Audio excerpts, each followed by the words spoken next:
Hello everyone, welcome to Spark Up Classes. This is Suman Yadav.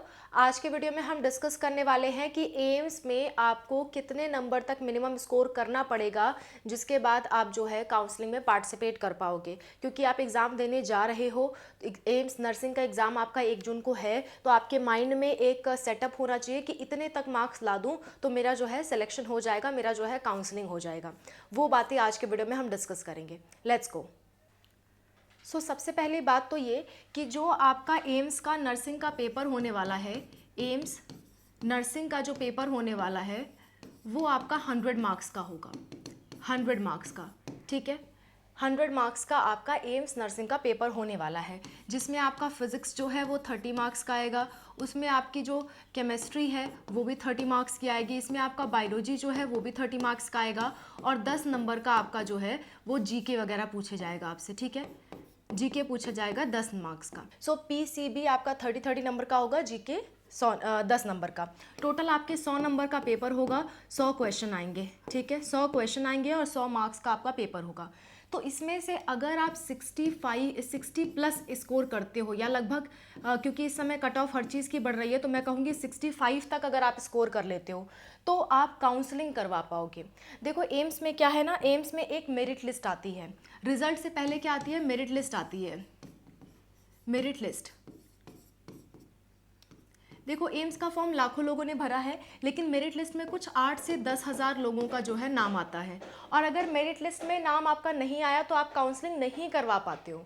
Merit list में नाम आना बहुत ज़्यादा ज़रूरी है। तो मेरिट लिस्ट में नाम आने के लिए कम से कम आप 65 तो मान के चलो, 65 मार्क्स आप स्कोर करो, तभी आपका मेरिट लिस्ट में नाम आएगा। मेरिट लिस्ट में नाम जिनका आता है वही लोग क्या करा सकते हैं, वही लोग काउंसलिंग करा सकते हैं, बाकी लोग काउंसलिंग नहीं करा सकते। और अच्छी बात तो ये है कि एम्स के काउंसलिंग में 1 भी रुपया नहीं लगता, फीस नहीं लगती एम्स के काउंसलिंग में, कुछ आपको नहीं देना है। जिनका मेरिट लिस्ट में नाम है वो सिंपली काउंसलिंग करा सकते हैं। कैसे काउंसलिंग कराना है आपको डिटेल जानना होगा तो आप कॉमेंट कर देना, एग्जाम दे के आओगे तब तक मैं वीडियो बना दूंगी, ठीक है। एम्स की काउंसलिंग वो लोग करा सकते हैं। और काउंसलिंग में भी मैं कहूँगी कि आप 75 मार्क्स तक सिक्योर करो तो आपको सीट मिलने के चांसेस काफ़ी अच्छे हो जाएंगे। 75 मार्क्स तक अगर आपके हैं तो आपके सीट मिलने के चांसेस काफ़ी ज़्यादा हो जाएंगे। 65 मार्क्स जिनके हैं वो लोग काउंसलिंग में तो बैठ सकते हैं, 65 या उनसे ऊपर वाले, लेकिन काउंसलिंग में बैठने वाले हर एक इंसान को सीट तो नहीं मिल जाती। तो इसी तरह मेरिट लिस्ट में आने वाले हर एक इंसान को सीट नहीं मिल जाती है। उसके लिए आपको काउंसलिंग करानी होती है। काउंसलिंग में मैं अपना अंदाज बता के चल रही हूँ कि 75 तक अगर जनरल और ईडब्ल्यूएस वाले स्कोर करेंगे, जनरल हो, ओबीसी हो, ईडब्ल्यूएस हो, तो 75 तक तो मान के चलो। 75 तक आप स्कोर करोगे तब जाके आपको कहीं सीट मिल पाएगी, ठीक है। बात समझ में आ गई। हालांकि हम लोग कट ऑफ पे आप एग्जाम देके आ जाओ उसके बाद बात करेंगे, लेकिन आपके दिमाग में एक सेटअप होना चाहिए ना कि कितने हम क्वेश्चन करें ताकि हमारा सिलेक्शन हो। तो इतने क्वेश्चंस आपको करके आने हैं, कम से कम टोटल 65 मार्क्स आपको स्कोर करना है। तो 65 क्वेश्चंस तो करके आने ही हैं। उससे आप कम सिक्योर करते हो तो फिर कोई चांस नहीं है, ठीक है।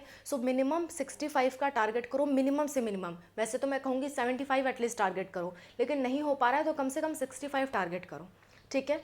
That's all. Thank you so much for watching. Wish you all the best for your exams. आकर के ज़रूर बताना आपका एग्जाम कैसा हुआ। और सर ने ड्रेस कोड और जो एंट्री के टाइम डॉक्यूमेंट्स लगेंगे उस पर वीडियो बनाया है, आप जाके देख सकते हो। Bye, take care.